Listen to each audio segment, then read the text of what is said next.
Next question comes from Tyrano Alex on YouTube. Hi, Adam.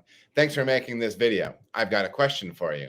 My current keg washer contains 2 tanks, one for caustic and one for PAA.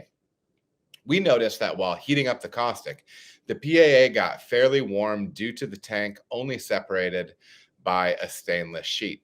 Is it wise to switch out the caustic and use room temp acid cleaner instead? Thanks.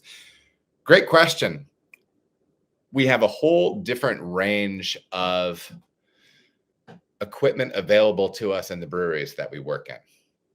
Ideally, you would have a situation if you are working with a chemical-based keg cleaner, filler, what have you. You would be able to have a situation where your PAA would not, your sanitizing solution would not raise to a point to where you are out of spec for where that sanitizer is supposed to be working.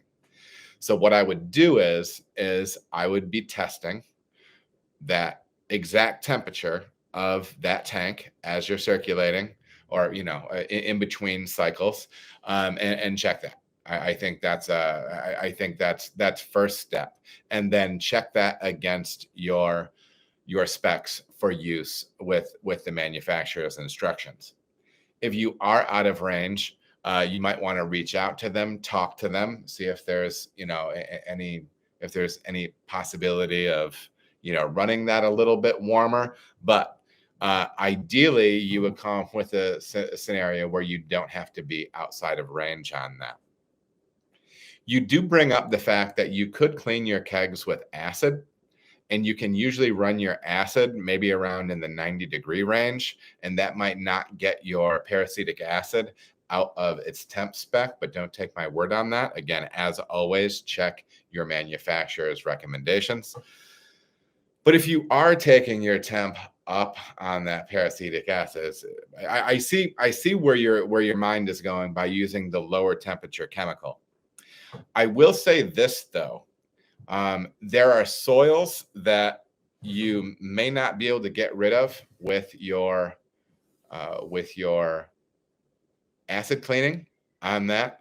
I'm speaking a little bit out of pocket on this because the chemical side isn't always super my wheelhouse, but I know the super majority of people are running a hot caustic on that side.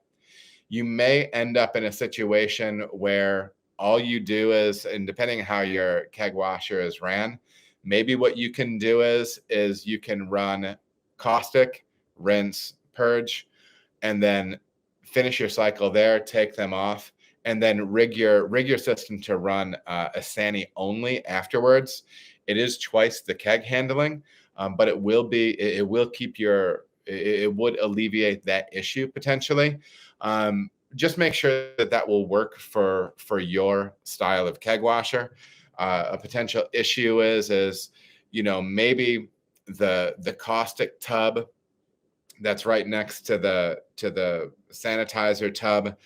Maybe when you turn that whole thing on, the heating coil is going to come on and it stays on.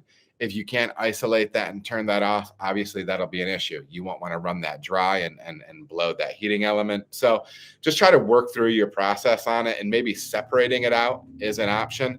But I would get with your chemical company and talk that out with them. But those are some of the big picture thoughts that I would have with a scenario like that. So Alex, thank you for your question. All right, everybody, thank you so much for watching. If you feel as if you got any value out of the video, please like and subscribe. There are also other videos that you can watch. They're gonna maybe be over here or over here. Appreciate you watching.